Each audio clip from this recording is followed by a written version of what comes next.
Hello, everybody. Hey Welcome, guys and welcome, gals. welcome, welcome. It's Wesley and I. You're here tuning in with the Nurses Talk Show. Sorry about the delay. We're in a new studio. We have a beautiful background right now, as you can Okay. see. Skyline here right now. Nurses. Gorgeous. Weather slightly chill, 77. For you guys, rainy, gloomy. But here in New York, we're nice and chill with the sun out. Just tune in. We're going to go to a quick commercial and we'll be right back.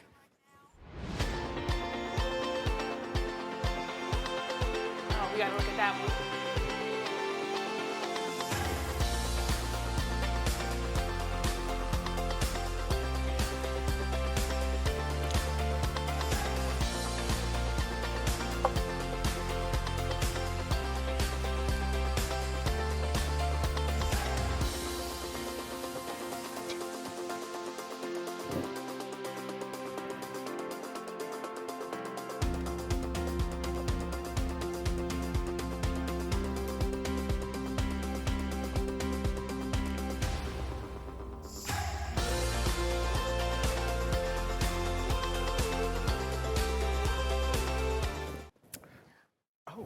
Welcome back, everyone. Oh my God. What? Wesley just- seeing a ghost because I haven't been here in a month. So I'm welcoming me back. I'll hear. Welcome back. Welcome back. I'm too. Oh, God. We got some really on it crew people directing us. So yes, welcome back, Courtney. Finally, thank God. Hi, everyone. I missed you. I was vacationing. Back. And since you've been on vacation, there's been a lot going on. Unfortunately, Nicole isn't here today. So I don't know what to do. Do I get a sick day? No, you don't do I get a sick days. Wesley's never off. He's not allowed. I'm never off. Oh my God, oh my God. It's been just a crazy last couple of weeks. I feel like as soon as the last show ended, all hell broke loose. With who? We talking about a girl? Go into it. Fellow nurses. Our arch nemesis right now is Senator Walsh. You see my knee shaking, right? Yeah, That's okay. my Calm grandmother down. does. Wesley's got to put on some Vaseline because he's ready to fight. So if anyone doesn't know, Senator Walsh made a comment in regards to our fellow nurses playing cards on their breaks. When did you get to play cards? Listen, when did I get to take a break? So take my she did inspire me to do one thing on my last shift. I did play goldfish and I won $40 in euros. $40. In euros. Oh, that's 60 American dollars. We're doing that poorly against the euro. Listen, took me all of 30 seconds. I won $40 in euros. Thank you, Carlos. So for y'all who don't know what happened, and I say y'all because I'm country and I'm a down south boy, unapologetically Southern, right? This senator said some incredibly ridiculous stuff. And I think while she pissed off 4 million registered nurses, there are Americans who don't know what actually happened. So we're gonna play the video. Can we get the video? I understand helping with employees and making sure that we have rest breaks and things like that. But I also understand that we need to care for patients first and foremost. And by putting these types of mandates on a critical access hospital that literally serves a handful of individuals, I would submit to you, those nurses probably do get breaks. They probably play cards for a considerable amount of the day. Right.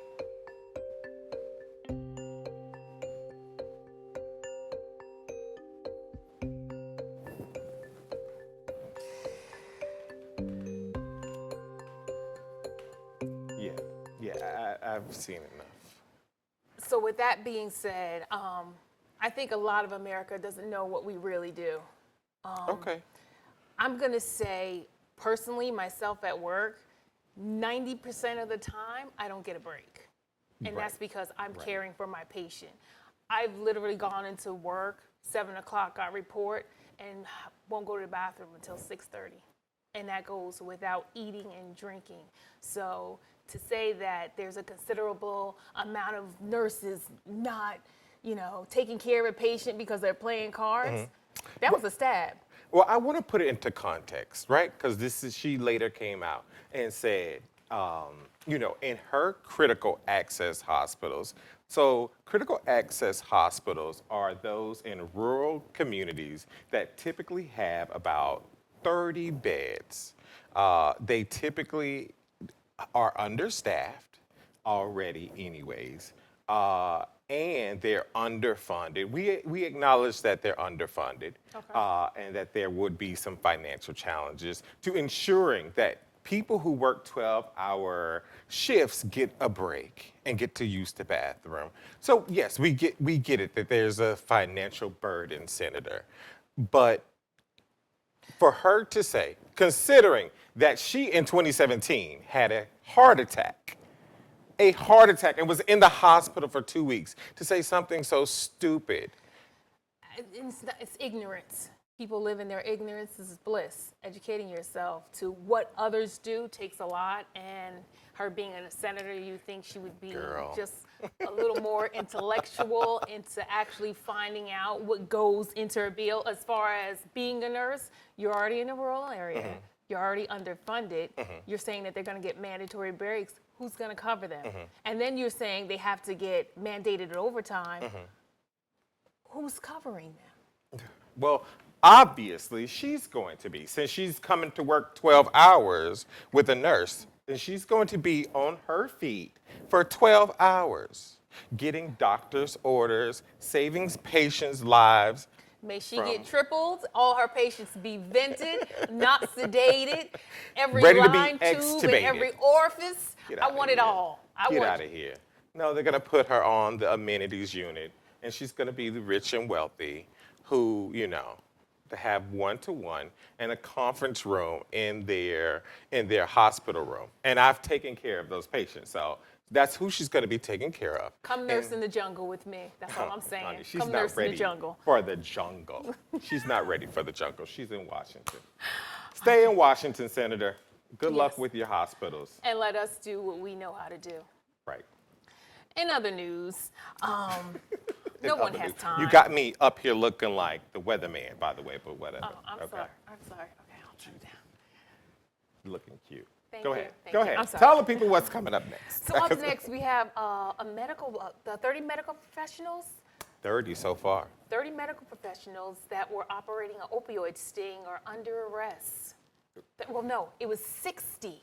60? 60 medical professionals, 30 doctors, 2 pharmacists, and 4 nurses right now were all a part of an opioid sting, and they were selling drugs for money and sex.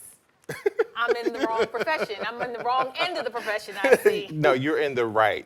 Because, so I recently had a colleague, and I don't care, it's not hip because he was doing drugs, so that's his own thing. Okay. A colleague, a coworker who was really bizarre. And I mean, we notice, we know when our colleagues are bizarre. Yeah. Disappearing at times. And anyways, he got fired. He didn't get fired. He got offered the opportunity to present himself for a drug screen. He said no. And so they said, good luck. And that's what happened. But back to these opioids, because it's becoming a growing issue. That's my concern. You know what the issue to me right now is how does it, everybody's like, oh my God, did you hear about the nurses selling drugs and the doctors, how they're looking at our profession? And it's just like, okay, are they putting a stigma that we're all out here selling and dealing? And I'm like, I have to remind people, nursing is something we practice. Medicine is something we practice. We're still people first. So you don't know what anyone's dealing with at the end of the day, and to make them do half the acts they do. So it's just like, I practice nursing, I'm Courtney first. Right. So That's you true. have to be in good character to be in this profession. Right. So we have criminals and people of all different characters who choose to go into this profession. So, but there's a video, because again, I, like many Americans, sometimes don't get to see the news. So it's a video, right? Let's go to this crazy day. Today was the biggest opioid takedown of medical professionals in U.S. history. Many of them right here in Tennessee, accused of illegally prescribing opioids. News Channel 5's Matthew Torres was in court for some of their hearings. Now I'd like to say Tennessee got a lot. Rory, of the 32 medical professionals charged in the state, 9 of them were right here from Middle Tennessee. One case is Dr. Daryl Reinhardt, formerly of Columbia, accused of overprescribing, with 4 of his frequent patients eventually dying. We're stopping corrupt medical professionals in their tracks. Federal officials touted a big takedown in the fight against the opioid crisis. Today, they announced the largest prescription law enforcement operation in U.S. history, with more than 60 arrests of medical professionals across 6 states, including the volunteer state. These cases involve approximately 350,000 opioid prescriptions and more than 32 million pills. Through a newly formed opioid strike force with an office in Nashville, more than half of the arrests were in Tennessee. 9 of the cases were in the mid-state. They're accused of illegally prescribing opioids and other strong drugs and healthcare fraud schemes. To be clear, this effort is not targeting the individuals who are caught in the cycle of addiction. News Channel 5 was in federal court as 5 of the 9 defendants pled not guilty. So, yeah, because you know what? One thing I remember in nursing school, one of the instructors saying, "Look to your right, look to your left. One of you are going to use drugs." And I was just like, "Oh, okay." Really? They never said, "Look to your right, look to your left. One of you will be selling." I didn't get that memo. Really? Yeah, that was a part of one of our talks. So you in this nursing school In Jersey, right? In Jersey, yeah. But even in Jersey, in one of the hospitals I worked at, I remember one of the physicians going in the room and spiking the bottle to get, not bottle, the bag, and he would actually take a syringe and take out fentanyl. For who? For himself. He would take it out for himself. And I'm just like, and people notice because we sit here, we put our numbers in, we know our rates. The bag was constantly running out before that time. Dr. X was going in there and spiking, taking out 10, 20 cc's at a time. And it was just like, oh, okay. So my fellow nurses that I work with, when you see me, you know, a lot of you think I'm like the wicked witch of the East because I tell them right away, don't go in my room. Don't go in my room, I don't go in yours. Just because I've seen that. We've also had a nurse when I started another hospital that there was an ongoing court case with a nurse being in the room as a patient died and they blamed her for his death. She wasn't the primary nurse, she was a secondary nurse. So was the primary nurse playing cards? No, she was doing drugs. Oh, these Listen. people, they got so much to say. But you know what? I'm glad to say that the nurse that was actually arrested or accused and causing his death, she was cleared of everything. And it was because it was all the primary nurse the whole time, yes. So, I mean, no nurse goes into nursing to kill a patient. So, I mean, there could be some neglect in some ways, maybe. That's what I'm thinking. Is that what you're saying to me? No. Oh, well, That's next not what story. I'm saying to you. Because, listen, when you go into nursing school, why are you, everybody's not going for the same thing. I've met people that they've said to me, I'm only doing this for the money. Oh, okay. I had someone tell me, this is my last means. They didn't go into it for the love of it. There are other reasons. They have access to drugs. Someone told me, I have access to drugs. I'm like, Really? yeah. Girl, I'm like, oh, you done okay. told me something I ain't never heard. And wow. I mean, I just think. And people there are very comfortable talk to me, and that's fine, but I still, you don't know anyone's intention when they do something. Whether it's going to school for nursing, their intent when they go to work, no one intends to do anything. You hope. We all live by a different creed. You hope they don't go with the intentions. Well, opioids is a bit extreme for me. That's just some money I don't have. I just don't have. And I can't lose my little license, so I don't know why anybody in this world would take the chance, would take any chances. Again, we live by different creeds. Okay. I mean, you're It's right. so hard to get them, but it's so easy to be taken away.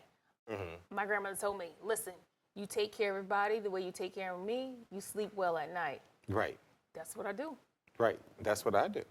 So it's just like, that's you and I. Right. We have that mentality. We have that creed. Not everybody lives by that. Okay. I mean, you educated me on this show, girl. You has educated me on this, Chef. Please. I think very highly of nurses, and you know, I know we don't always make the best decisions, but I think highly of individuals. okay. Whether you're a nurse, doctor, homeless, hooker, whore, prisoner, I think highly of certain individuals. Well, I'm a little judgmental, but okay. That's why I said individuals and not as a whole, because we're all not created equal. Just putting it out there. Okay. Us nurses aren't created equal. Oof. Okay. Just to put it out there. All right. Well, oof. I just think it's a lot. I need a moment. So I'm about to say, have you met anybody else like me, Wesley? No, of course not. Okay. We met on the floor. Okay. Being little young nurses, spry, bubble-eyed. Okay. And anyways, vaping and seizures, a big topic going on with our youth right now. And now they're saying they're associated, the vaping and the seizures. These e-cigarettes, I have my own experience with those, and not a good one at all. Hold up. I'm kind of concerned now. So there was an article that we got on our desk about this from our producers about this vaping and seizures. I just remember vaping from the fact that I remember the vape cigarette that caught on fire in the boy's pocket. Yes. Yes. In the electronics parts of the store. Yes. And that right there was crazy for me. So to now know that it goes on to add seizures, and people do this. People on planes do this. They will vape Wait, on they a vape plane. on planes? Child, they sure will. What You air- see Derek's face back there, right? Oh, You wow. see Derek's face back there. Oh. Well, vape like is nothing. So you got Android phones blowing up on planes, but people feel comfortable enough to pull out their vape or whatever. Seriously. I'm sure some money. I don't want to lose any endorsements. I don't want to lose any endorsements. I'm glad I'm glad our producers stopped me from crossing my legs. So for those who don't know what vaping is, basically it's a... Y'all in these definitions. No, because listen, I was just like, vaping. I didn't know about it until it was brought to my attention in my own personal experience. So it was basically like, okay, what is this blowing thing? I have no idea. So it's electric. It has a heating component, which is called an atomizer coils. And what they're doing for the vape is actually pouring that liquid directly on the heating coil. And it gives a thicker smoke, and then it helps the throat contract, and it gives a pleasurable feeling. It's... That's why I have you and Nicole as incredible co-hosts, because I don't know none of this technical stuff. Y'all do this great job in this research department because I have no idea. So they're pouring the vape on coils. It's called dripping. So they take it and they pour it right on the heater to say it's an atom. That's the process. That's the process. Girl, get out of And they here. hit it. Girl, get outta here. The smoke the vapor is so thick, it makes the throat contract, and they said it's pleasurable. There's my other grandmother things that you calls can that. do that are pleasurable besides that. My grandmother but- calls that a fool. But we got a video. Okay. We got a video. We need some vaping sponsors, but we got a video. What's the They come in video? all shapes and sizes. E-cigarettes can even be as discreet as a flash drive. But this morning, new concerns over the popular products. The Food and Drug Administration announcing they will investigate a possible link between vaping and seizures. This after the FDA revealed since 2010, they've received 35 reports of seizures among teenagers using e-cigarettes.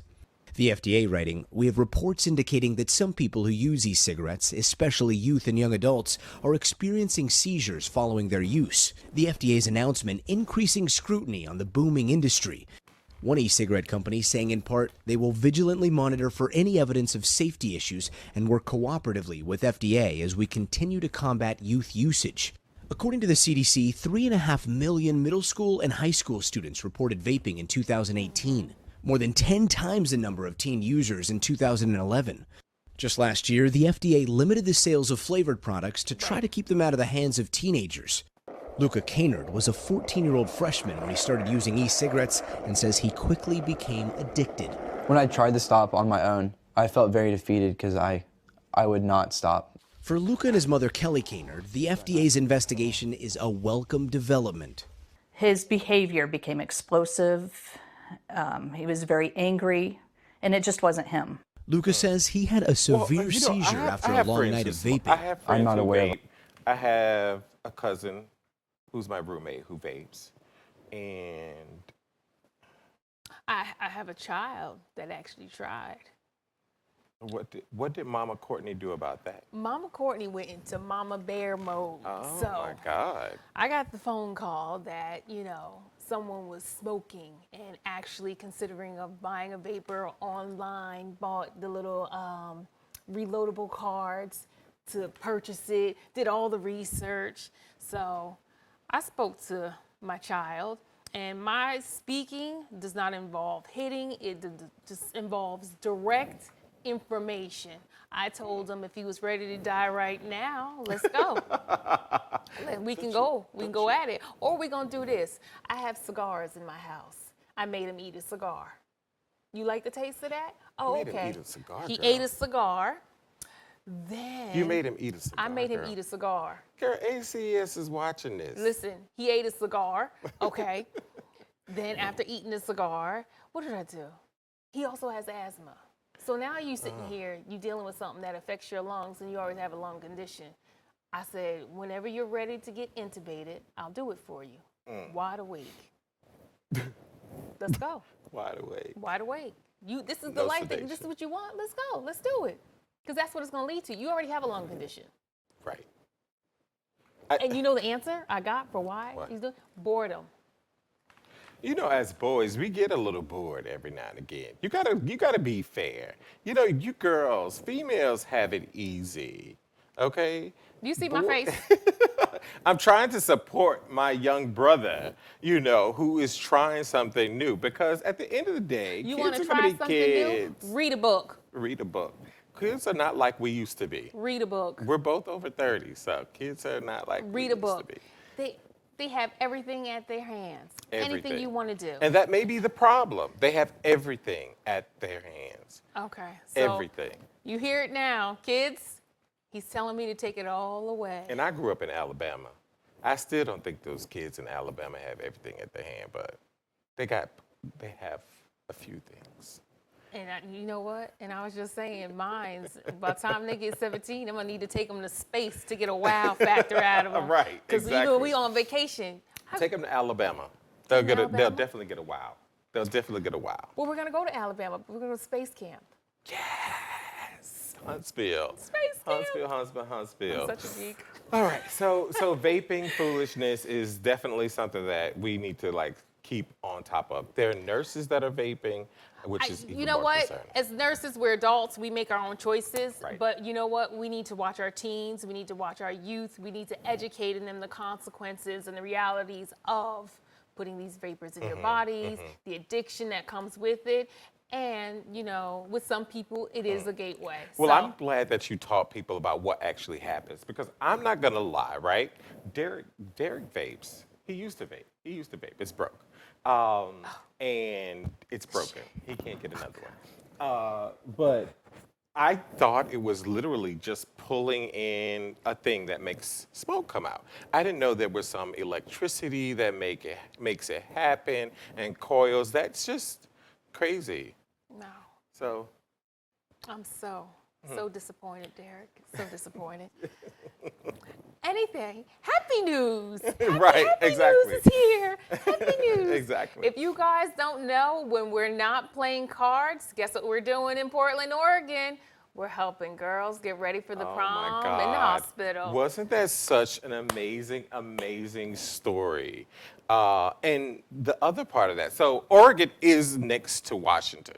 So how the hell did this senator miss this amazing story Ignorance and is come bliss. up with some Ignorance is foolishness about bliss. us playing cards?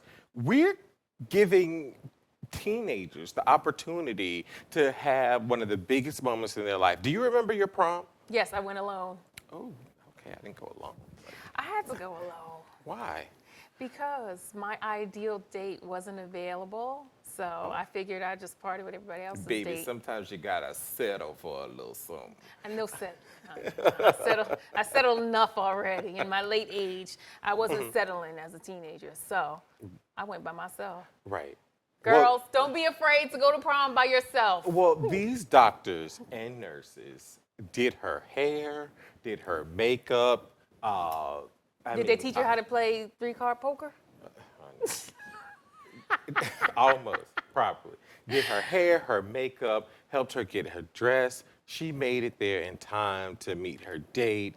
I mean, this was such an amazing act of nurses continuously, not just this once upon a time. Nurses and doctors going above and beyond to make a person's dream come true. I don't know about you, but I've had a dying patient's pet brought into the hospital. Yes.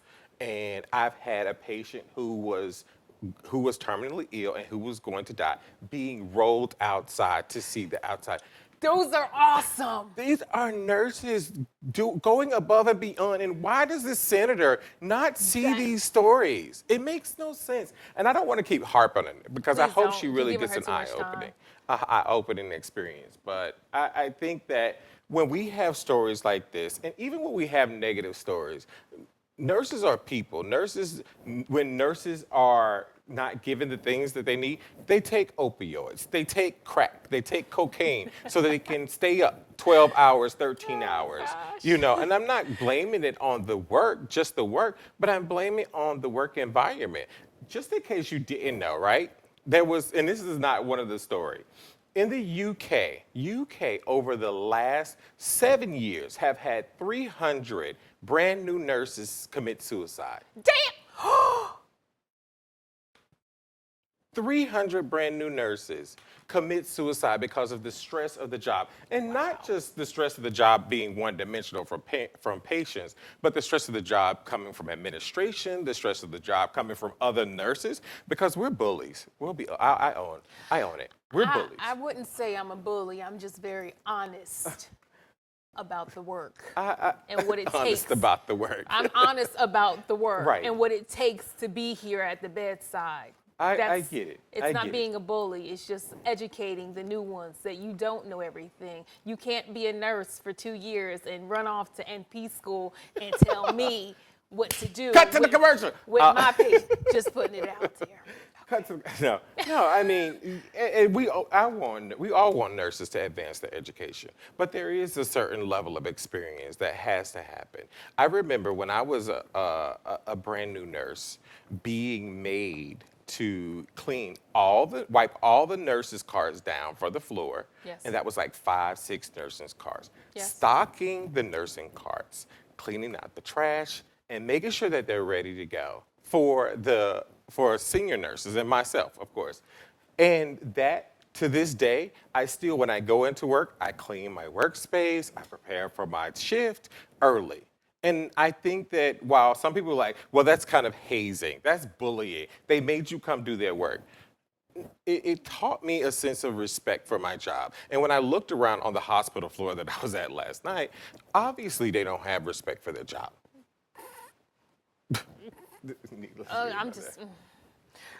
But we hope that these Portland nurses inspire our fellow nurses. Exactly. To go above and beyond. You know what? I don't even have to say that because that comes naturally to many of us. You know, what I say or what someone else says is going above and beyond, I would be like, okay, that's natural. That's what they were supposed to do. Exactly. That was because they were raised right. You know what I mean? They were raised right. They did the right thing. They were raised right. Can I cross my leg? You cross really at the ankles, not at the knees. Stop it. Bring them down. I can't do this. Okay, next. Oh, we're going to Italy for news. Yes. Speaking of nurses advancing their profession, they're doing it. This nurse did it the wrong way. She advanced it. All right.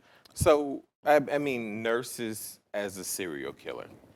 She's basically a serial killer. Well, okay. They Honest. say 10, but this nurse, it was confirmed 4. 4 out of the 10 were linked to her specifically. So she was sentenced to life in prison for that. But it also reminds me, it was like, what, back in 2014, 15, the angel of death from Italy, Daniela. Yeah. Yeah. So it's just like, is this copycat? Because Daniela did the same thing, but Daniela went a step further. She took pictures with her dead patients after she administered the potassium. Yeah, it's some sick stuff. And we got a video all the way from Italy. We got a video of the story. I was about to say, Because I want to see her face. So A nurse in Italy taken away in handcuffs on the suspicion of killing a number of terminally ill patients at the nursing home she worked at. Daniela Poggialli is accused of administering massive amounts of potassium chloride to patients under her care. Prosecutors say Poggialli administered the drugs with the intent to poison and not for humanitarian reasons. We believe that this woman aimed to anticipate the death of the terminally ill patients, difficult patients, either because the relatives were demanding or because it was difficult to take care of the patient. The case came to light after staff noticed abnormal amounts of deaths connected to Poggialli, especially in the case of a 78-year-old patient who had large amounts of potassium chloride in her body but none in her IV drip. At that point, we had a suspect and we decided to verify it. Once we realized that the anomaly was well-founded, we decided to send all the papers to the prosecutor's office. Prosecutors are investigating whether Poggialli could be responsible for the deaths of 38 people, but she denies any wrongdoing. Salim As-Said, Associated Press. You see how proud she walked in her handcuffs? Like, I thought she was about to spit in that man's face. no, she was posing for the cameras. Oh, is that what it was? That was She the looked pose for the crazy. camera. Yeah, no, Crazy, clearly she was crazy. posing for the cameras. And for those Easily that don't crazy. know, potassium chloride is used here in the United States for lethal injection. That's what they use. Right, So, right. We use it for other reasons too. So well, I don't want patients to think I walk in that room and Miss Jones, I have potassium chloride for you. Your potassium is low. And oh my God, this is for lethal injection. You know, Americans, we can be quite caught up in one thing sometimes. that's just like Diprovan. Is that the Michael Jackson drug? Is that the Michael Jackson drug? And we can be caught up in one thing like Donald Trump. Like, because I can't get him out the news. But luckily, we don't have any Donald Trump news today. Thank God. Someone asked me, because I talked to them about this, you know, have you ever witnessed a nurse doing something that unethical? And never in my life have I witnessed anything that unethical. I just want to know, have you? Unethical. What do you mean? She administered potassium chloride to kill her patients. Have you ever come close to seeing anyone or even saying that they've done something to a patient? I just want to see if anyone has been ever emboldened enough to tell you or do something in front of you. So I do know of a story of a nurse who overdosed a patient on heparin. And the patient died, of course. I do know of that story, like, personally. Wow. Yeah, but that being it. That being it. That being it. If people, and it was a dumb mistake. It was a dumb mistake. Okay. And, you know, the person didn't follow the right protocol and procedure, and she was fired, and she lost her license.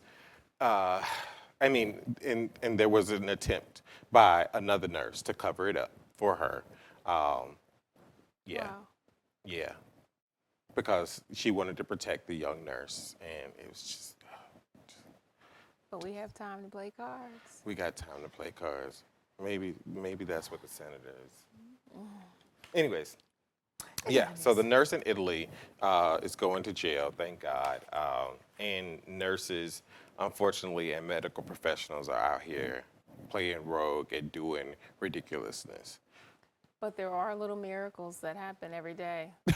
No, I'm serious. You want to break out into a song and dance? No, there are little miracles that happen every day that, you know what, that don't get the focus that they should get. Right. And you know what I'm talking about? I feel like I should dance. Like, Drum roll. So after 27 years of being in a coma, the woman, what is her name? I want to get this right. You know. Munira Abdullah. She was in a coma for 27 years and woke up. well, at least she didn't wake up with a baby and pregnant. You know what? Like the girl in Nurse Home. But yeah, I think that's amazing. That's amazing that she woke up after 27 years of being in a coma, that she didn't have skin breakdown and like. So let's get into it. So Munira Abdullah, at the time of the accident, this was 1998. She was on her way with her 4-year-old at the time, his name is Omar, and her brother-in-law, and they were going to pick up her other son.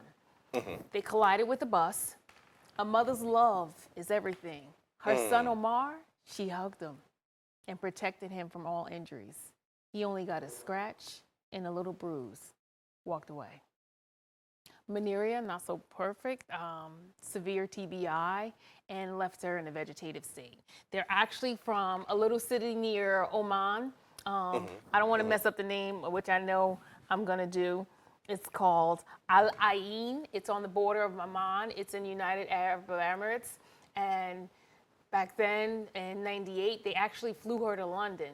London confirmed she was in a vegetative state. She went back to United Arabs. They treated her physiotherapy, worked with her skin, just everything you're supposed to do. Only thing she was responsive to was pain. And around 2017, the Crown Prince granted a grant to the family to send them to Germany. And it was just like, in Germany at this time, her son is now 31. He's at the bedside and he's having a dispute with the medical staff. All of a sudden, his mother starts to moan and groan.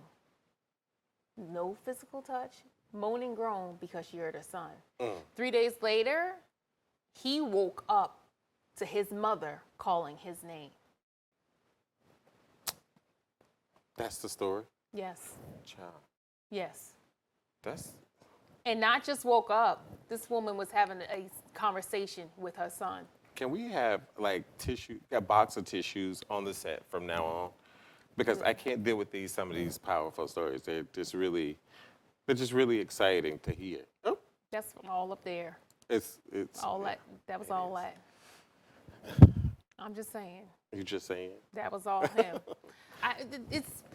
I looked at the story and I was just like, that's a mother's love. Because literally, she protected him. And then here he is at the bedside. He's having an argument. And all she hears is his voice. 3 days later, she's waking up. And I'm thinking, you know what? She heard the stretch in his voice. I need to get up and protect my baby. Okay. A grown man. A grown man. From the age of when? How old? 4. He was 4 when it happened. He's 31. Y'all in these miracle stories. I love that. Yeah. If I go down and I'm down for 27 years and I hear one of my babies, yes, I'm getting up with boxing gloves. Me too. I don't have no babies yet, but me too. I hope so. I'm going up for little Jacob and little Kennedy. They already got names. You know I'm crazy. You know what? You know I'm crazy, girl. And I already made myself the God. No, I didn't. You know I'm crazy, Listen, I have one God baby. He turned 1 yesterday. Hallelujah. Hallelujah. But he didn't go to Thailand. No, not yet. Not yet. Mama, his mama bear not ready for that yet. Right. She but said, he is playing at the stove. Oh no, that's my nephew. Jesus. It's a lot. I got a lot of babies around me. Nurses like to keep somebody kids. Yeah, listen, I got boys. I need to keep a girl or two. I gotta go. Anybody has a girl that they want to give to me? Because boys leave. You see, our production team is like giving us like that. Go to the next topic. Boys leave. I'm just saying. I need somebody to protect me the way that my fellow nurse need to be protected when this man attacked her. Well, nurses have always been being attacked. I get that, but I want to be protected. You want to be protected? Do you want to be protected by a male nurse? Or? No, not at all. Okay. So a lot of people don't know. This happens more than it should in our profession. We're attacked physically. It's the mental we can handle. When it comes to the physical, it's not reported on the news the way I think it should. And at the same time, it needs to be shed some light on. You know why? Why? Baby, because I'll tell you why. Let me tell you one thing. Oh, he getting up. Baby. Oh, he's peeling himself out that seat. Oh, God. You hit me. You hit me. We ain't got nothing else to talk about. I'm falling out. I'm falling out. You ain't gonna have the time to hit me a second time. You're not gonna get a second time to hit me. I'm falling on the ground. And I'm falling out. We ain't running. I'm playing dead. But I'm playing dead. no. So the story is, so we got the picture, we have the article of the nurse or that was hit by, I don't think so. I think I skipped it. I think I was like, okay, this is Well, in this story, it was a mentally ill patient that attacked the nurse and basically beat her to death. Right. And this all goes back to the labeling of mental health patient. But did she go home and die? She went home, she had suffered a traumatic injury from the experience, and she didn't wake up. What's the story? That's the story. But at the same time, life is a boxing ring. Protect yourself at all times. Nurses, we're more exposed to these people, individuals, whether they have mental health issues or not. We're exposed to great numbers of people in all walks of life. Right. And I mean, but you know, attacking a nurse is considered a felony. Now, it's like in New Jersey, now it is. and New York has been here for a while. For New Jersey, it hasn't. Yeah, so. Okay. Yeah. Can we blame Chris Christie for not making that happen? Yeah, well, I'm just saying, try me. At all means, try me. I mean, you could try me. I don't know. Like I told the manager last night, send me home. I'm going home. What do you think can It's be done over. to prevent it? What? What? I'm going home. I'm going out. Then you leave your fellow nurse stuck with your patients and overworked and no break. Well, meanwhile, I got a traumatic brain injury.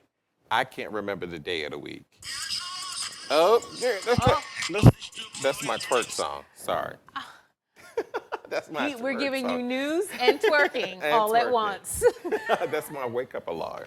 I have to twerk to wake up. So what do we need to do about this? Because I this mean, is I think dealing with that- the safety of our fellow nurses. What do you think can be done? So nurses, you know, we have been learning all of these different techniques about how to take down patients, about how to diffuse situations, about how to not predict, but how to recognize when Right. things are really escalating, right? I think that what we need to do is really hold these administrations accountable for making sure that that is a consistent training. Because you know what it is, honey. They train nurses when they got the money and when it's convenient for them. You know, every year they have The annuals. It's a part of our annuals, Right, they yes. have a CSI training. But what about that brand new nurse who's made it 10 months and she gets beat up? She didn't get that training because she came in right after it was being offered. Right. You know, and I think when nurses start suing their employers for not arming them with the things they needed to be safe, then that's when they're gonna buck up and they're gonna put some money in this nurse education instead of having these old girls and old boys walking around, nurse educators, saying I'm the nurse educator. Well, you ain't educated me on nothing. If I learn one more time about how to use this glucometer, I'm going to scream. Get out of my face with that glucometer. I'm gonna educate All of y'all. them Listen. glucometers are the same. Get out of my face. You know what? We gotta give our we gotta give our young Dunklins some information. Protect them yourself at glucometers all are the same. times. Exactly. All Exactly. times. Hold your employer accountable. Ask when that training is. Ask how your employer, even at the interview, I don't care if you're a brand new nurse out of school, you're a nurse with experience. In the interview, say, what do you do to prepare your nurses, to prepare your staff for situations where they could be injured, whether that be, what was the injury, where the people come in with guns, active shooter training. Ask them what they're doing. You don't want to just know about the paycheck, because that paycheck is nice, but until you're hurt, and then you're only getting half pay, or you're getting workers' comp. You ever been attacked by a patient? Yes, I have.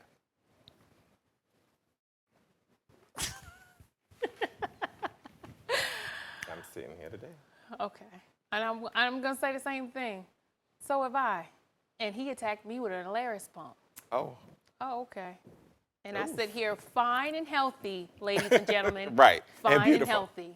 Protect yourself at all Protect times. yourself. Protect. Don't be crazy. And I mean, at the end of the day, you'll have your day in court to say to Judge Judy Shineland, you know what, Judge? He was about to knock my block off. And you know what Judge Judy's gonna say? If you let him knock your block off, you're an idiot. Okay. We're getting the go on. Let's go. Let's go on. Refocus. In other news, I'll give this to you. Notre Dame. Because you're my religious buddy. I'm not religious, I'm spiritual, so I hand this over to him. I'll be honest. I was sitting in a patient's room with the patient, giving medication, and I was literally mortified. Were you? I was mortified. Oh. I was, because I think that, one, it happened before Easter, a time when, for those of us who identify as we're Christians and Catholics or whatever it is, at a time where we have there's a big pomp and circumstance to Easter, right? And I grew up in a very incredibly religious household. Shout out to my mother. She was a religious nut. And I'm still grounded in the idea of church. And so I think that while I know people are like, church is in your heart, these structures don't represent anything, so much has happened there. So much was there. It represented so much. I was in tears. And we're gonna play the video that I saw, but on that day, because I literally was heartbroken. I'm still heartbroken. And you see my face? I'm trying to keep it. I'm still heartbroken. We're going to turn now to a difficult Easter Sunday in another part of the world, Paris, France, where they're recovering, as we all know, from the devastating fire at the Notre Dame Cathedral. ABC's David Wright is right there. David, good morning to you. Happy Easter, Dan. A beautiful sunny day here in Paris, but a sad note as well. That Grand Cathedral Notre Dame is where the Archbishop of Paris had planned to celebrate Easter Mass along with thousands of the faithful. Sadly, not possible now for what may be the first time in more than 850 years. Today, like Christ's tomb, Notre Dame is empty. Inside it, the Golden Cross and the Virgin Mary standing vigil all alone. A scene of devastation. This building is dedicated to the Virgin Mary, and she's still protecting our people. She's the patron saint of our country, of our city, and she's going to help us to be able to rebuild it. Easter is all about renewal. Today, across town at the Basilica of Saint-Sulpice, an emblem of that. This is Paris's second biggest church, a Baroque masterpiece completed in the 18th century. Barely a month ago, an arsonist tried to burn it down. Today, Parisians are there by the thousands for Easter Mass. Here in France. I just look at it from a cultural aspect of where we're at now in our society. And I think culturally, a lot of people don't care. You think so? Yeah. Culturally. And I'm not talking about, who we come across in our day-to-day lives. I'm just thinking as a culture, just with everything that's happening. I think people are more in tune of how can we be better towards one another. You know what I mean? As opposed to a structure burning down and it getting $500 million 226 million in American dollars, 200 million in euros, just from one donor, and then the government putting in their bid. You have a lot of things going on over there that the government could have appropriate those funds Courtney, to. I get it. And I'm like the little kid, right? The little kid, Linda. I hear you. Courtney, I hear you. But I think for those of us who sometimes need some symbol of hope to outside of ourselves, and sometimes that, and people are like, oh, well, that's a pagan god, blah, blah, blah. It means so much more emotionally, spiritually. And while I'll be honest, when I did go to Paris, I didn't go to Notre Dame, so I'm a little bit upset about that. But it just was like, I'm still getting teary. No, because I don't get teary-eyed. I'm not emotional like that to begin with. And Well, just to see a structure burn down, I'm like, okay. Right. Our people are burning down. Right. You know what I mean? So it's just like, okay. It dates back to eons and eons ago, and so does respect for one another. Okay. In other See, news. I'm not getting through. Yeah, Where's my Bible? Somebody pass me my Bible. You're gonna hit me with your Bible now? I am. And that brings us to a survey that was done in America that is showing increasing numbers of Americans not claiming a religion. Mm-hmm. Are we putting that more on so that it's better reporting, or are people just coming up front to admit it? I think it's better reporting. I want to owe it to better reporting. I think that people have, experience things from religion and experience things to church that make them say, why am I invested in doing this? Or like committing to religion when religion and churches have hurt people. So the disenchantment Right. of religion has people, okay, because you see, what's going on. And I don't want to single out the Catholic Church, but you see that a lot on the news. Basically what's going on with the priests and now the Pope getting involved with all the molestation cases. And I've heard of so many people that, that I work or I live next to that have saying that they're no longer going to practice Catholicism. And so it's just like, okay, do you blame them? Do you not blame them? How do you get them to go back in the religion? But then that's like saying, for their argument's sake, right? That's like them saying that that they are not going to go see a nurse because a nurse killed somebody. You get what I'm saying? Yeah, but you have people like that. Well, they will not have a choice. They'll have to be seen by a medical professional. And they won't see medical professionals because a medical professional has killed somebody. I think that that's a crazy argument to make. I think that religion is I think people are just getting away from it. I mean, when you can go to church online, you can go to live stream and see my church that I attend. You can go see Abyssinia Baptist Church online and not even get out of your bed. So I want to say this. I was working and it was just crazy because someone who didn't celebrate this past Easter was basically like berated by another nurse on why. That's none of your damn business. Why? Well, why you go there? She should put some onus on her. She should say, girl, you can't go to church no other Sunday. You need to go to church on this Sunday. No, that's none of your damn business. Why didn't she get an Easter? Why didn't your kids get an Easter basket? Why are you not going? And it's just like, that's none of your damn business. But what's wrong with us? What's wrong with us holding each other accountable, right? Like, why shouldn't we hold each other a little bit accountable? Someone accountable? Because at some point, somebody may have stopped saying, did you go to church this Sunday? Somebody may have stopped showing that they had some level of concern in them. I think that you're not going to berate me because I didn't go into a building on Sunday. You say berate. It was berate. It was berating. Why didn't you? It's like maybe the tone of voice wasn't the best. No, that was berating.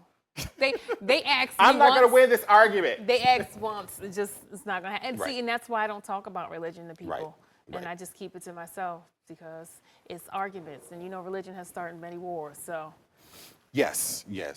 So many wars. Many wars and lost many friendships. Right. And I like you. I like Wesley, everyone. I like when he's next to me and I can touch him like this.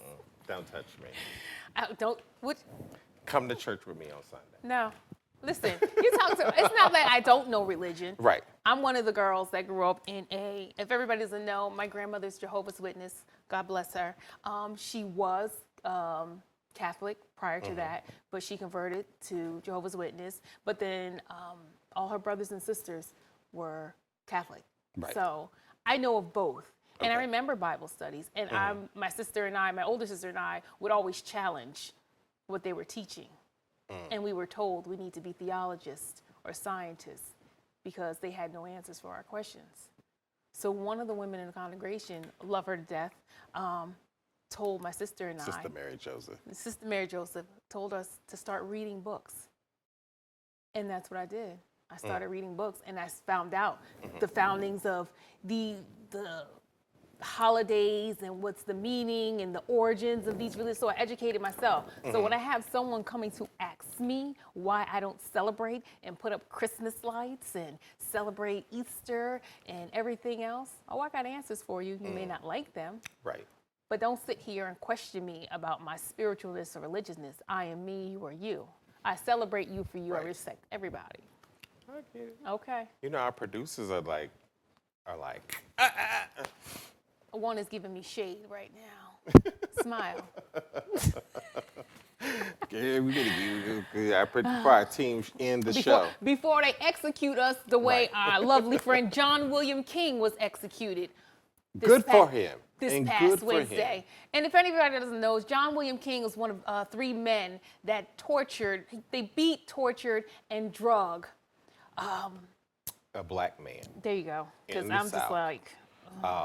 In, what was it, Tennessee? I don't want to keep blaming shit on Tennessee. You really, it's Texas. Same difference.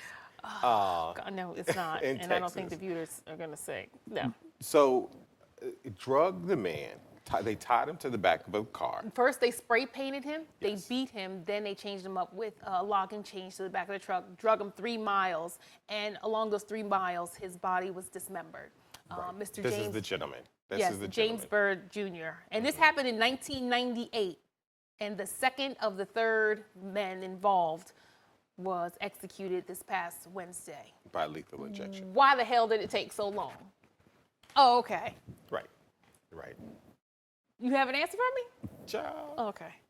We still have issues with race in the United States. Let's be honest.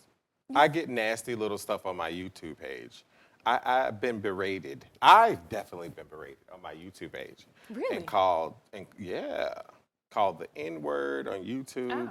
We still have people who are so incredibly ignorant that not just go on people's YouTube pages, but that run the country. Oh, okay. And think that, well, maybe this, this is didn't meet the Or level that of we being. actually care for. Right. And give the best level of care. Right. Because I've been called some of the nastiest words. And this past week, one of my fellow coworkers asked me about my vacation. And I'm telling her, and I went back in my patient's room, and he looked at me with all seriousness and said, how can someone like you afford a vacation like that? Okay. Sir, here's your medication. If you need me, here's a call light. That nurse poker face. Baby, when I tell you that nurse poker face is something serious, something serious. It's very serious. Something serious. And he still got my best care. But right. I digress. We digress. We better go on. In Houston. I know y'all all can't look as good as Wesley and I, but guess what? At Houston High School, y'all about to have to. We're keeping it in Texas, down home in Texas. Texas, you are up on the conversation. Y'all have today. a principal down there, baby. They are mad right now. No more satin bonnets, no more pajamas. What else can't they wear? Leggings. Leggings. So no more yoga pants. We're gonna go to we got a clip on this, don't we? Yes, we got a clip on this. Let's see it. Well, we're used to schools mandating dress codes for students, but one Texas high school is cracking down now on parents. We're asking you this morning, should schools be able to make dress codes for guardians? Let us know at KVUE.com/vote. And while you vote, KVUE's Caitlin Norwood joins us in studio to break down the new rules and also the arguments parents have against them. Well, Brian and Yvonne, as you can imagine, some parents aren't too happy about this, and they believe that this dress code maybe shouldn't apply to them, but others think that it's about time. Now, this includes no pajamas, no shower caps, and no hair rollers. Now, this month, the principal at James Madison High School, a Houston public school, posted a letter on their website, and there's about a dozen items parents aren't allowed to wear. So no leggings without a long shirt, no sagging pants, and no Daisy Duke shorts. And if you break those rules, you can't go inside the school, period. Now, some parents and students don't like this. Well, guess what? God bless that I live right here in good old New Jersey, because I go to school like that to pick up the kids if they're sick and I'm sleeping. So I am the guilty party. Oh, yes. I have been to school. So the argument is that parents need to set an example for their children. I get it, right? Parents should set an example for their children. You wouldn't want your child going out of the house in pajamas, in leggings. Nor do I let them. Right, exactly. Yeah. So why would you then go out and they'd be like, well, my mommy does it. Because Mama Bear works nights. Mama Bear is up for 14 hours, okay? When Mama Bear hits that bed, guess what? Whatever I have on, that's what I wake up to pick you up in if you're sick. So if you don't want to be embarrassed, don't get sick. But think about it. You look good here today, right? God bless. We pieced ourselves together after working 12-hour shifts and a 13, 14-hour shifts and look fabulous. There's just a little bit of something extra work to it, right? Why not? I mean, I don't have any kids. I don't want, high school parents and people I'm about to to say, come until on. you have kids, you wouldn't. I'm not even, that's not even being shady. This is not even being shady. This is not being shady, because I know he's like the shade. He is going to get up with rollers. He's going to have his yoga pants on, his crop t-shirt with his jacket, trying to run out with his slippers to pick up. I'm driving the soccer mom van, and I'm going to look my best. Right. In a blazer. Oh, okay. Like the weatherman. Okay. Next time they call me and I got crust in my eye and I'm going to pick up Brooklyn because he's faking a stomach ache, I'll be right there. Oh, I'm listen. like, yes, his goddaddy's here. All right, we have come up on the end of the show, but we got one last thing that's really big. And, I'm a boy from the South, so this story touched my heart. Unfortunately, I'm getting the nod from our director that we can't, that I can't say what I really want to say.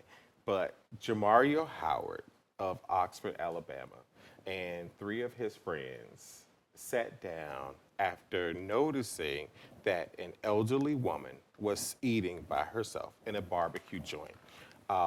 And I think what makes it so profound is at a time when so many people, if you go out and you're having dinner, right? Everybody's at their cell phone. Yes. To take note of this woman, can we bring up the picture of it? Right. Look at Lita. Exactly. I mean, and we won't state the obvious about Which one this is picture. Jamario? The one sitting right across from her. In the white shirt? Yeah. I'm going to see if I can't sit out at dinner by myself and he invite me over. Because she got a smile on her face. Of course she has a smile on her face. 3 young men Right. sit down with her, took the time to sit down with her and say, you know what, you seem to be eating alone. Can we join you for dinner? And she said, of course, yes. This woman who lost her husband lives on a fixed income. She already doesn't have like a lot of resources and people. That's what we're missing more in this world. Our youth is getting away from that elderly contact. And I'm talking about because I was majority raised by my grandmother. So it's just like, my grandmother now is 95 or 97 years old. I don't know. They didn't keep good records back then in Puerto Rico when she was around. But to constantly have the children around her to get that interaction and to know that, you know what, they need love. They need everything that you need that I give you, our elderly community need as well.